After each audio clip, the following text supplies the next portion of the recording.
Tervetuloa kaikki tähän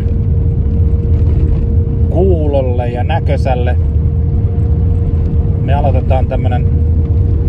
YouTube-kanava ja asiasta sellaisesta, että ollaan ostettu vaimon kanssa tontti tuolta Kenian Mombasasta. Siitä on noin 10 kilometriä merenrannalle, eli Intian valtamerelle. Noin vajaa vuosi sitten löytyi tämmönen mahdollisuus ostaa niinku vähitellen tonttia. Otettiin rohkeasti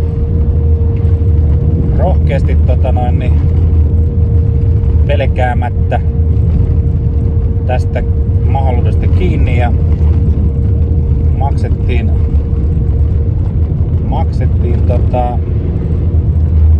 käsiraha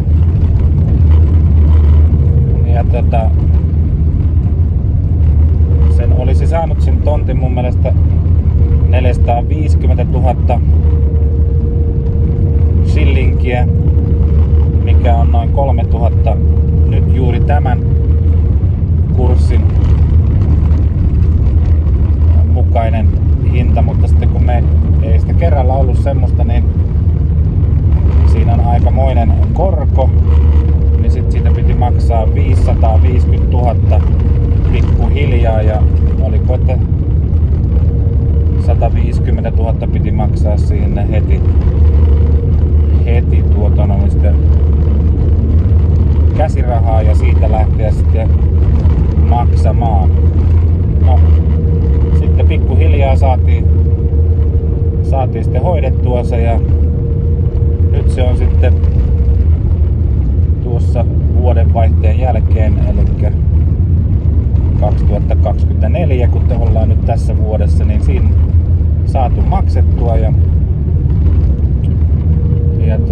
niin sitten ajateltiin, että nyt jos semmonen kerran on hankittu, niin yritetäänpä sitten jotain saada heti aikaiseksi sinne paikan päälle. Ja niin mehän sitten lähetettiin sinne vanha ystäväni, kenialainen kaveri, jonka on tuntenut yli, taitaa olla kuulkaa sieltä vuodesta 1986, että kohta tulee 40 vuotta tuntenut hänet hänhän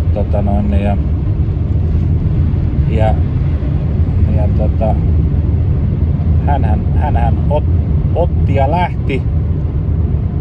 matkalle. Hän asuu sellaisessa kuin Kakamega, joka on ihan, jos tiedätte yhtään Keniaan, niin on aivan toisella puolella Keniaa kuin Mombasa. Eli on siellä Ugandan sisämaassa, Ugandan rajalla. Sieltä on lähes 1000 kilometriä sitten Mombasaan. Ja hän lähti niinku bussilla otti sitten, hankki tiedot siitä, että kuinka on tainnut vissiin kerran käydä aikaisemmin tää kaveri siellä Mombasassa, mutta en muista missä systeemeissä, mutta kuitenkin nyt tolle alueelle mihinkä lähti, niin ekaa kertaa täysin niin kuin ummikkona. Ja Keniassa on paljon erilaisempaa kuin täällä, että se on niin kuin, olet aika ulkopuolinen kun menet jollekin alueelle. Keniassa on heimoja ja tää on semmosia niinku,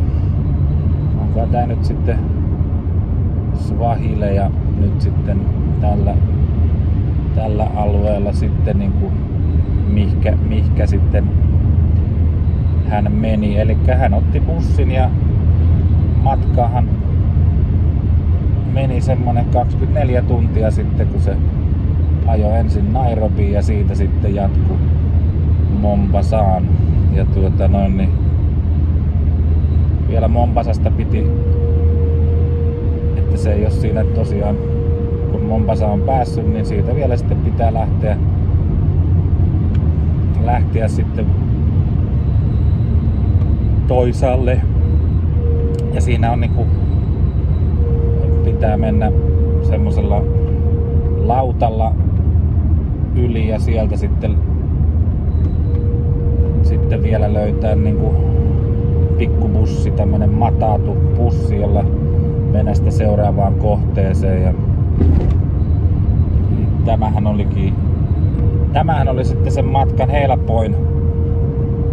juttu. Elikkä kun meilläkin oli sitten tästä tontista oli kyllä tietoa sillä, että vaimoni serkku oli siellä käynyt katsomassa sen paikan päällä ennen kuin me tehtiin ostopäätös. Serkkutyttö tosiaan lähti sinne, se myyjä järjesti semmosen matkan sinne ja ne kävivät katsomassa sitä ja kyllä me oltiin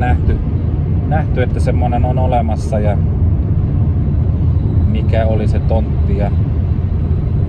niin oli meillä sieltä, minä olin saanut kyllä jonkunlaisen paikkatiedon niin kuin Watch Up -ohjelmalla ja niin se oli se kiinnekohta sitten,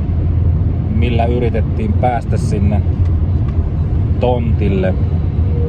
No sehän tuntui tosi niin kuin helpolta, että tosta vaan mennään ja sit sinne noin, mutta eipä se ollutkaan sitten niin helppoa, kun näähän on sitten on siis sillä lailla, että ei tää mun kaveri nyt niin näpsäkkä olekaan siinä puhelimen kanssa, eikä välttämättä puhelinkaan toimi niin hyvin, ja onko edes networkia, niin kuin sanotaan amerikkalaisittain, niin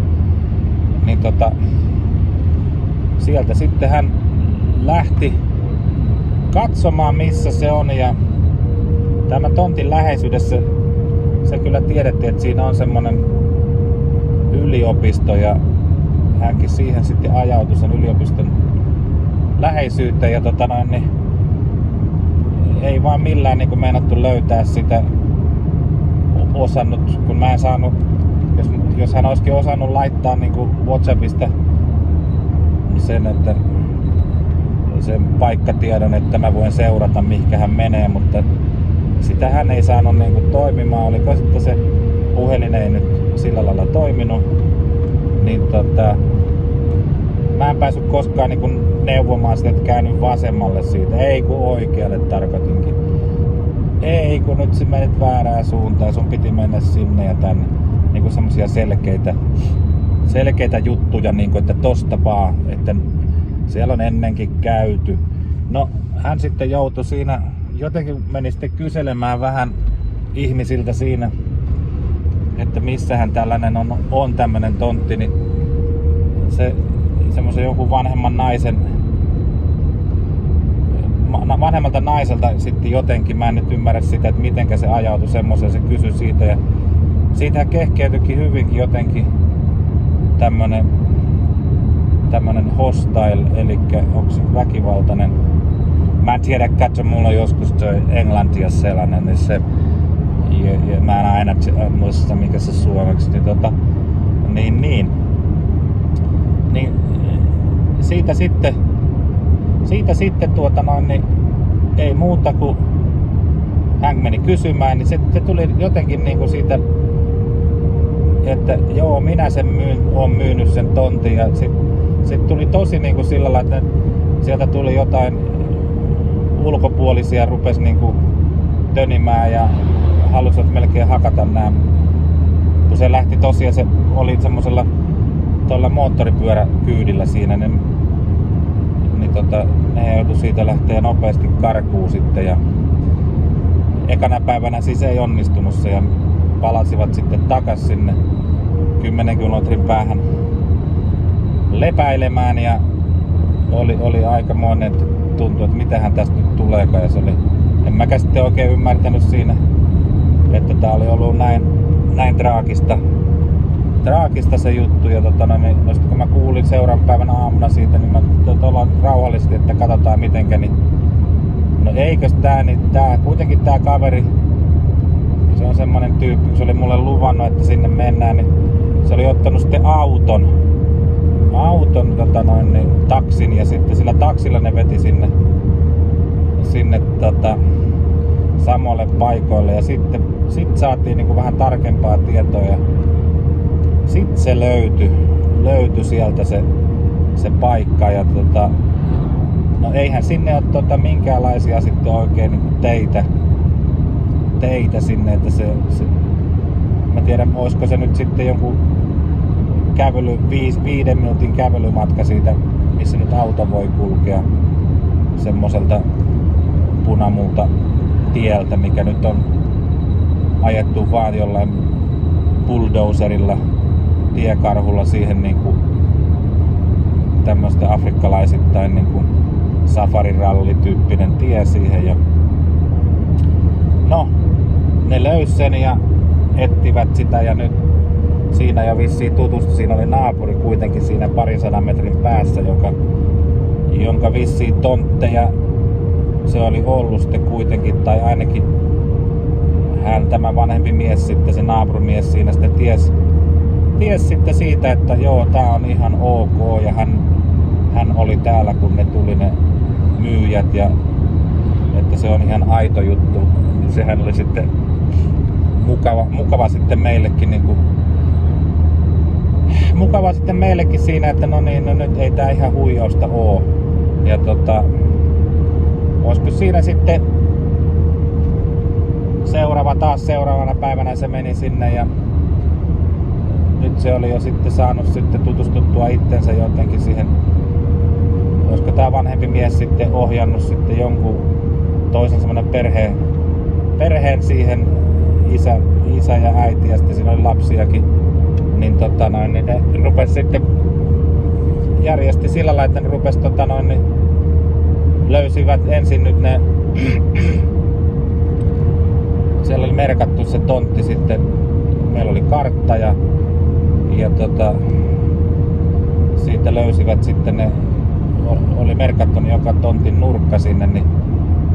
ne sieltä kaivoja etsi ja mittailivat, ja olihan se melkein niin sen kokoinen, että sen tontin koko on sitten siinä, kun ne se mittas, en tiedä sitten kuinka hyvin osas mitata, mutta sillä oli jotkut mitat se osti sitten, ja niin 28 metriä kertaa 15 metriä on nyt se tontti, etteihän se on nyt kuin semmonen 400-450 suunnilleen se tontin koko, että niin. Mutta niillä mennään ja semmonen on siinä, ja he sitten rupes tämän pariskunnan ja niiden lapsien kanssa, ne hän järkkäsi niin, että ne sitten hakkas sieltä kaikki noin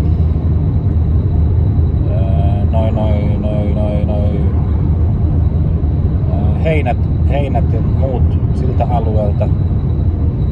sivuun, tai siis pois, ja kun se on ihan savannia sitten se alue, että siinä ei niinku sillä lailla niinku oikein ihmisiä on missään, paitsi nyt se naapuri on siinä, mutta siis ei semmosia nyt reilun kilometrin päässä tosiaan on se yliopisto, mutta semmonen on se, siellä ei niinku varsinaisia taloja sitten ole missään, eikä kukaan niistä, jotka on siitä, siinä on 30 pientä tonttia sillä samalla semmoiselta alueelta, niin ei kukaan vielä ruvennut mitään tekemään. Kun ehkä siinä jotkut vähän pelkäilee, että kun siitä ei ole, se homma menee sillä lailla, että se on jotenkin siellä Keniassa noin maa-alueet, että niistä on tämmönen title deed, sitten se omistuskirja, ja niin sitten siitä on tämmönen nyt niin sanottu mother title deed, mitenkä se nyt lausutuonkaan hienosti, niin se on siitä koko alueesta, missä nyt ne 30 tonttia on. Ja nyt kun ne on kaikki myynyt, niin sitten ne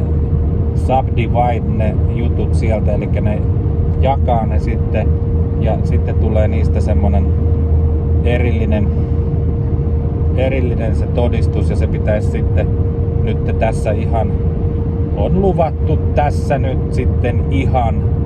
näin niinku, oisko sitten joskus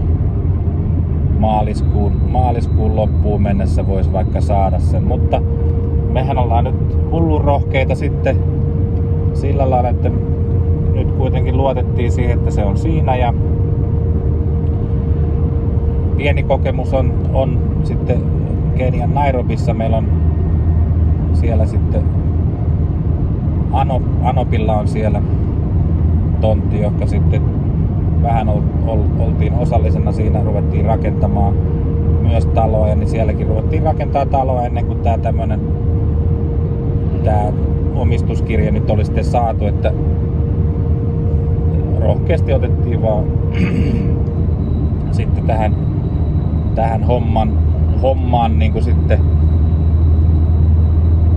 miten sitä sanotaan nyt silleen, että päästiin oikein sitten niin kuin touhuun siinä. Niin no mehän sitten siinä kun se kaverini oli siellä ja se tutustui siihen naapuriin, semmonen vanhempi kuulemma, joo tosiaan sitä puhuttukin, niin sen kanssa, ja siinä se sai maistella sitten vettä ja sai kuulla, että ne on nyt sitten niin kuin siellä pystyy normaalisti, en ole kuullutkaan semmoista, että oikein kunnolla, että voi käsin kaivaa sitten kaivon, niin siinä sitten sanoi, että joo tällaista, ja se oli aloittanut, se oli siellä kaivannut sitä tonttia, oliko kaivoa sille tontillensa, niin sitten me niinku pohdittiin se mun kaverin kanssa, että onhan se vesi yksi tärkeimpiä siihen rakentamisen elementtejä,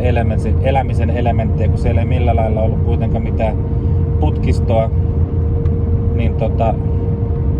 me sitten tehtiin päätös, ja että joo, tehdäänpä näin, että ruvetaan kaivamaan kaivoa siinä. Että homman nimihän on niinku käsin kaivaminen. Että tää on niinku nyt se ensimmäinen sitten, kun oli se koko tontti oli tosiaan saatu niinku raivattua. Ja sitten niin vielä sellainen hauska juttu, että nehän kävi sitten noita